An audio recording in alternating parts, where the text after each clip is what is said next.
sure you've noticed how different the country looks as you're flying over it in an airplane. We're going to fly over some segments of the investment markets from that high altitude to see if we can get a little different look, a bigger, broader view of it. Our first slide shows the S&P 500 index over the last 30 years. And you can see where there's long cycles up and down that often go for years. But notice the peaks in 1999 and 2007. They top out at right about the same level. Now this, to us market watchers, this is called a double top. And when a market falters at the same point a second or a third time, this is called resistance. It's called this because for some reason, buyers begin resisting the urge to buy at these prices. And that's the point at which sellers begin to outnumber buyers.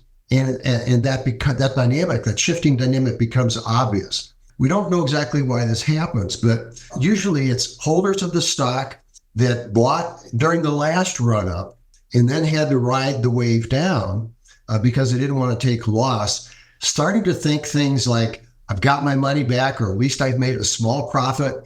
I'm a little nervous about what's going on in the world. I think I'm just going to watch. Those types of thoughts create this change of sentiment in buyers. And that's what really the whole stock market is about.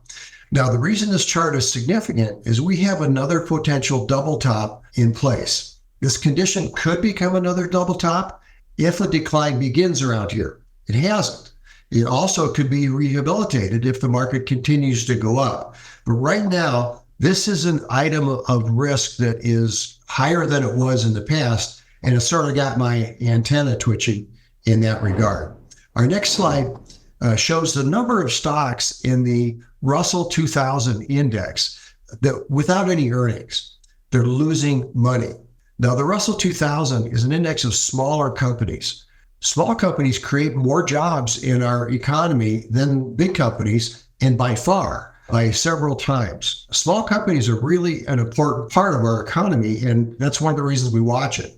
They're also like a canary in the coal mine for liquidity problems in the markets. When liquidities tighten, smaller companies will feel it first, and then the bigger companies that often have big banks to support them will feel it next.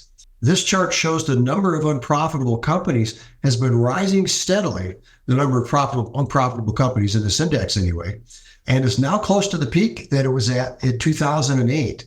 Now, when small companies struggle, it could mean trouble coming for the large company indexes, things like the S&P 500, the Dow Jones Industrial Average. It hasn't happened yet, but it just keeps our finger a little closer to the sell trigger when we see things like this happening. The next chart shows the amount of debt coming due over the next few years for both large banks, shown in dark green, and smaller banks, shown in light green.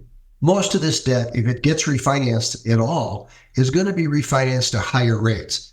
That impacts the profitability of those companies, and we've got a lot of small companies that have big debts, as you can see in this chart. This debt overhang condition is another significant risk for smaller companies moving forward.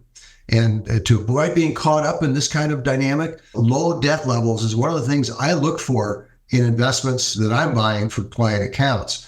I want to own companies that can survive an economic downturn of some sort, and lower debt, in my opinion, equals survivability. Our next slide addresses a structural problem impeding growth in the country. And this is a big general growth, not just the stock market growth. And that has to do with declining numbers of workers. Now, economic growth can be calculated if you multiply the number of workers times their output. It gives you the economic activity. Productivity being shown in these gray bars, and this is a 70-year chart. It's a long-term chart. It's been fairly flat over the last 50 years, hovering right around that 1.5% range, a little bit higher some decades, a little bit lower in others, but pretty close to 1.5%. The blue bars, which are the numbers of workers, keeps getting smaller and smaller. Now, declining growth is another condition that spells lower potential profits for companies. And this, again, is something that we watch, and hopefully the market and this whole dynamic can be reversed. But if not, we've got our eye on it.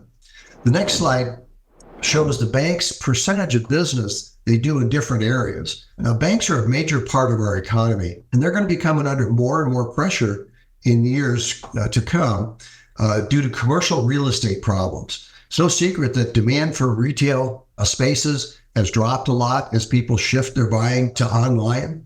And there's many offices around the country that are empty as workers shift to doing work from home, like I do a lot of now. Owners of these properties have got big problems because they still have loans they have to repay. And this chart shows a small and large bank's exposure to those commercial real estate loans. Commercial real estate is in dark blue. Smaller regional banks have about 3 times the commercial real estate debt that large banks are carrying. If there's a problem in smaller real estate loans or in real estate loans, smaller banks are going to feel it a lot harder than the big banks. If there's a wave of defaults, they could be forced to cut back lending in other areas, further impacting economic growth, or they could be forced to go out of business. This week, the big news in the banking industry is Community Bank of New York bought a big chunk of some of the banks that failed a year ago, and now they're struggling, and therefore being forced to sell assets. Interestingly enough, they're not selling any commercial real estate loan portfolios because they can't. Nobody wants to buy them. They're having to sell the strong parts of the market, their residential loans, their RV loans, things like that are still performing pretty well because that's all anybody else will buy. This is the sign of a bank that's really struggling just to stay in business. And in my opinion, this could be just the tip of the iceberg. Our last slide shows the Wall Street Journal's forecast of office real estate loan delinquencies over the next couple of years.